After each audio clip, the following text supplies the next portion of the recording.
بسم اللہ الرحمن الرحیم الحمد للہ رب العالمین والعاقبۃ للمتقین والصلاة والسلام علی سید الانبیاء والمرسلین وعلی آلہ واصحابہ اجمعین،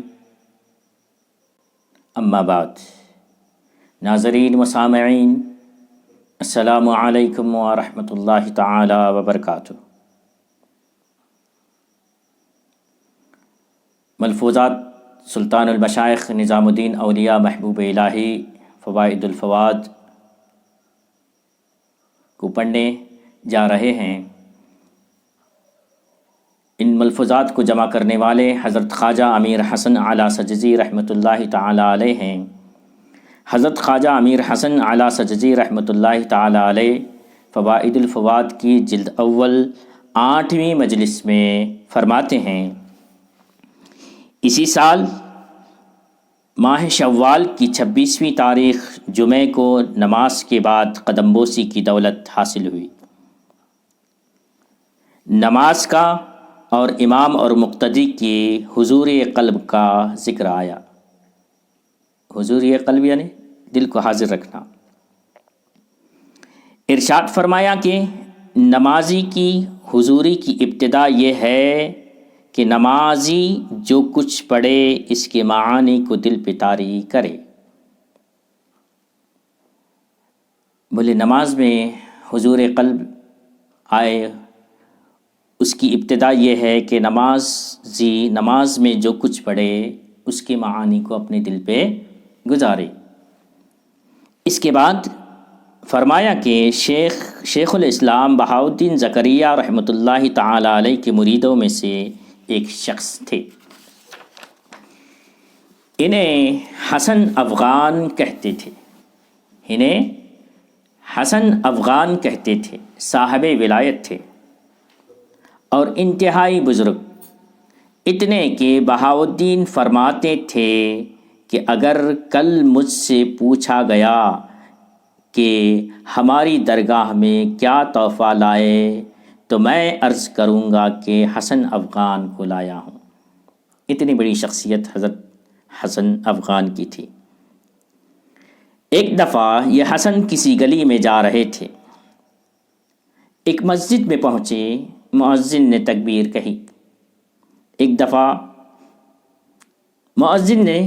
مسجد میں پہنچے، مؤذن نے تکبیر کہی، امام آگے بڑھے اور ایک خلقت جماعت میں شامل ہو گئی۔ خواجہ حسن بھی آئے اور مقتدی بن گئے۔ جب نماز ہو چکی اور خلقت واپس ہوئی تو خواجہ حسن امام کے پاس گئے اور بولے، اے خواجہ، تم نے نماز شروع کی اور میں تمہارے ساتھ شامل ہوا، تم یہاں سے دلی گئے اور وہاں سے غلام خریدے، پھر واپس آئے اور ان غلاموں کو خراساں لے گئے اور وہاں سے ملتان واپس آئے اور وہاں سے مسجد میں تشریف لائے۔ میں تمہارے پیچھے حیران پریشان پھرتا پھرا، آخر ایک ایسی نماز ہے۔ نماز میں ان کے خیالات امام صاحب کے ادھر ادھر تھے۔ اس کے بعد ان کی بزرگی کی شرح میں فرمایا کہ ایک دفعہ کسی گاؤں میں مسجد بنائی جا رہی تھی۔ خواجہ حسن وہاں پہنچے، ایک عمارت سے بولے کہ محراب کو یوں سیدھا کرو۔ اہل عمارت سے بولے کہ محراب کو یوں سیدھا کرو کیونکہ قبلہ اس طرف ہے۔ یہ بات کہی اور ایک طرف اشارہ کیا۔ ایک مولوی صاحب بھی وہاں موجود تھے، وہ جھگڑنے لگے کہ نہیں، قبلہ کا رخ دوسری طرف ہے۔ الغرض ان کے درمیان خوب بحث ہوئی۔ خواجہ حسن نے مولوی صاحب سے کہا، رخ اس جانب کرو جدھر میں بتا رہا ہوں اور غور سے دیکھو۔ مولوی صاحب نے اس جانب رخ کیا تو کعبہ کو اسی رخ دیکھا جدھر خواجہ حسن بتا رہے تھے۔ سبحان اللہ۔ اس کے بعد ان کے احوال کی تفصیل بتائی کہ وہ امی بے پڑھے لکھے تھے، کچھ بھی نہیں پڑھا تھا۔ لوگ آتے اور کاغذ اور تختی ان کے سامنے رکھتے، چند سطریں اس پر لکھی ہوتی تھی، بعض نثر میں ہوتی، بعض عربی، بعض فارسی، ہر موضوع پر چند سطریں لکھتے اور ان سطروں کے درمیان ایک سطر قرآن مجید کی آیت کی بھی لکھ دیتے، پھر ان سے پوچھتے کہ ان سطروں کے درمیان قرآن مجید کی سطر کون سی ہے؟ وہ قرآن کی آیت کی طرف اشارہ کرتے کہ یہ ہے۔ ان سے کہا جاتا کہ آپ نے تو قرآن پڑھا نہیں ہے، آپ کو کیسے معلوم ہوا کہ یہ قرآن کی آیت ہے؟ آپ کو کیسے معلوم ہوا کہ یہ قرآن کی آیت ہے؟ فرماتے جو نور اس سطر میں دیکھتا ہوں، اس لائن میں دیکھتا ہوں، وہ دوسری سطروں میں نہیں دیکھتا، نہیں ہے۔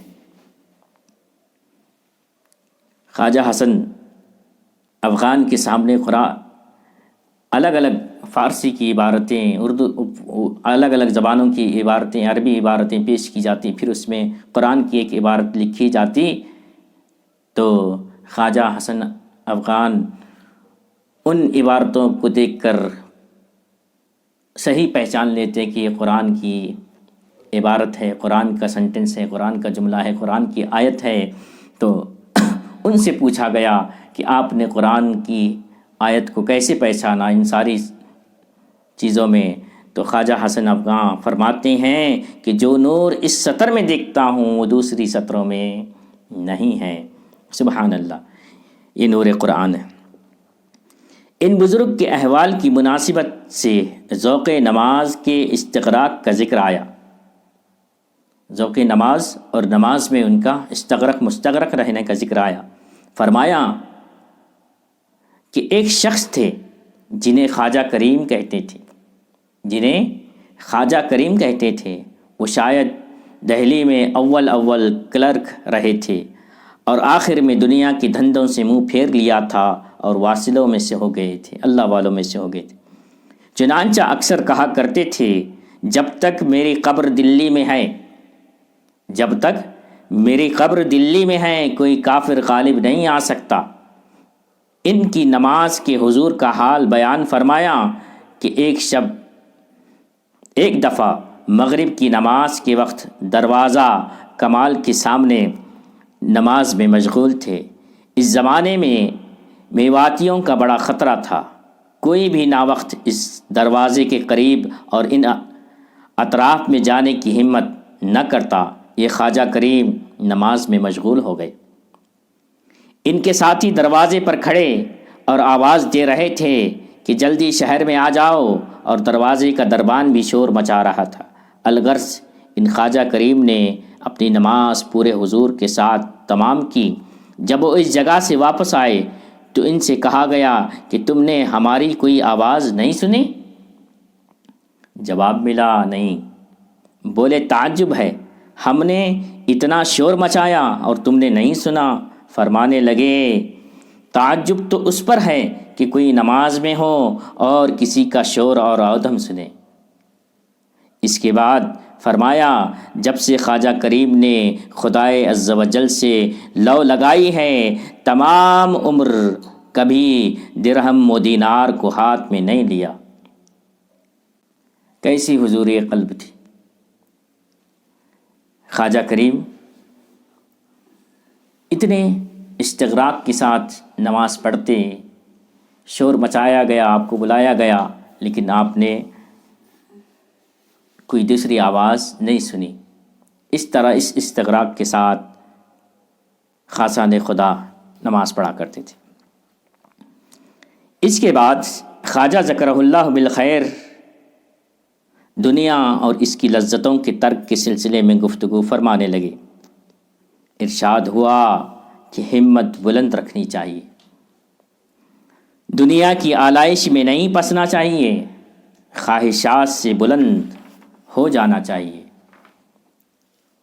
ہمت بلند رکھنی چاہیے اور دنیا کی آلائش میں نہیں پھنسنا چاہیے، خواہشات سے بلند ہو جانا چاہیے۔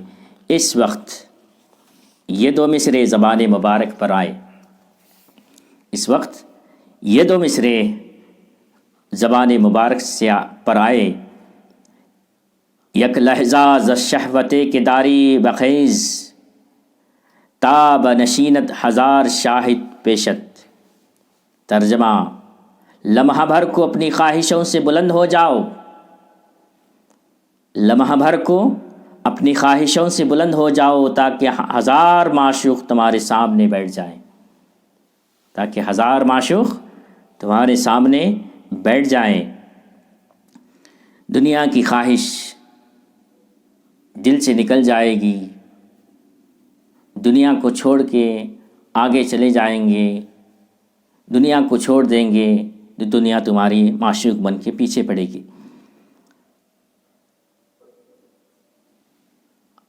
یہ 8ویں مجلس حضرت خواجہ نظام الدین اولیاء محبوب الہی کے ملفوظات میں سے، فوائد الفواد میں سے تھی، یہ ختم ہوتی ہے۔ ہم دعا کرتے ہیں اللہ تبارک و تعالیٰ ان بزرگوں کے نماز کے استغراق کے صدقے اللہ تبارک و تعالیٰ ہمیں بھی نماز کا ذوق اور استغراق عطا فرمائے۔ آخر دعوانا ان الحمد للہ رب العالمین۔